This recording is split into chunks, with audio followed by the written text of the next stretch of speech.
the video of I assumed it was a student, and I think, we shouldn't make assumptions, who recorded the shooter on the roof. Remember? That started going viral. You remember the footage, and they're like, and there's a guy that's kind of speaking in the background. We can show you that footage right now.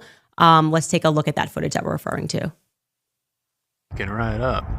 Yeah. You think he'd already be in place? You would think that. So there's somebody on the roof right there?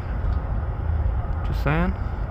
He just ran from over, where's my finger? Whoa. From over there, ran in. And now he's right there. Just saying. What he said to me completely betrays the narrative of what the FBI has put out. I am working to quadruple confirm exactly who this individual is, but he was a very much, and maybe this is a poor way of saying it, a straight shooter, said, yes, I have a training. And I don't want to give too many identifying details here, but this person himself has a lot of experience with guns and knows guns and, helps to train people in that sort of a capacity, and said that they observed that individual, the FBI saying that the shooter dropped onto the roof at 12:15 didn't make sense to him. He said earliest it was 12:22 that the individual ran across, set up, took the shot. And I said, well, you must have been there, because he then sends me I wanted to see all of the metadata of when he took that footage. And the metadata begins at 12:22 and goes into 12:23, the very minute that Charlie gets shot. And he says, yeah, I saw the shot. I had just stopped recording about 20 seconds before the shot rang out. And he said that he told them a description of what the shooter looked like. And it was not the description that the entire world received less than 24 hours later of this person, Tyler Robinson, wearing jeans. I said, was he wearing jeans? He said, no. Actually, this person was dressed in tactical gear and he was wearing a face mask. And he said, according to him, and like I said, he has a lot of experience with guns, that this person looked to him like a foreign agent. I don't know if he's wearing all black, how he got that, but he said he was very certain that this person was skilled, knew exactly what he was doing, and was highly trained, like a highly trained assassin, so to speak. Okay. He then says something else. As soon as George Zinn got arrested and that started circulating, he ran to someone on campus and said, this is the wrong person. I observed this person with my eyes. You have the complete wrong description. The person you're looking for is wearing tactical gear and is obviously young, because I watched him sprint back after taking the shot. I saw this with my own two eyes.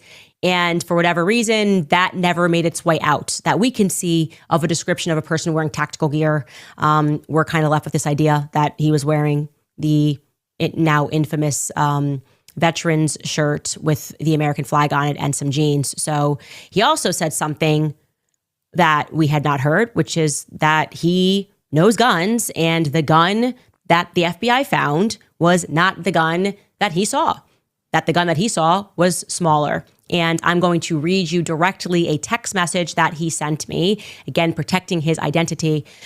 He said, watching the video of the impact, hearing the sharp crack instead of a big hunting rifle's boom, and seeing what looked like a shorter rifle platform, albeit with the absence of the shape of a standard 30-round magazine, the assassin may have used a 10 or 20-round magazine, only expecting to shoot once or twice. I would guess that he was shot with a Hornady V Max or similar lightweight 223 bullet designed for very rapid expansion. Of course, I don't have access to any autopsy reports like you might, but if they found small shards of copper rather than one large copper-coated lead slug, that's the gun and bullet I would expect was used. So I wanted to share that because I know that a part of this entire thing was our upset at kind of being taken for a ride by the FBI.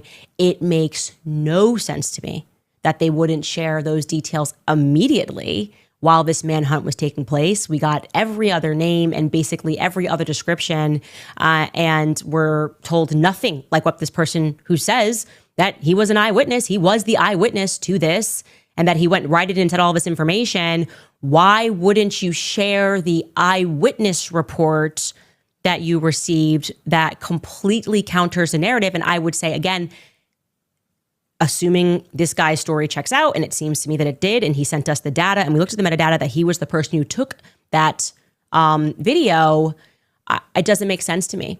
It literally makes no sense to me that they would obfuscate these details when they're speaking to the public. So yeah, like I said, we are exploring every lead here, and I just found that to be quite stunning. I don't know what to make of all of this. I guess what we make every single episode is the fact that they're just lying to us about everything.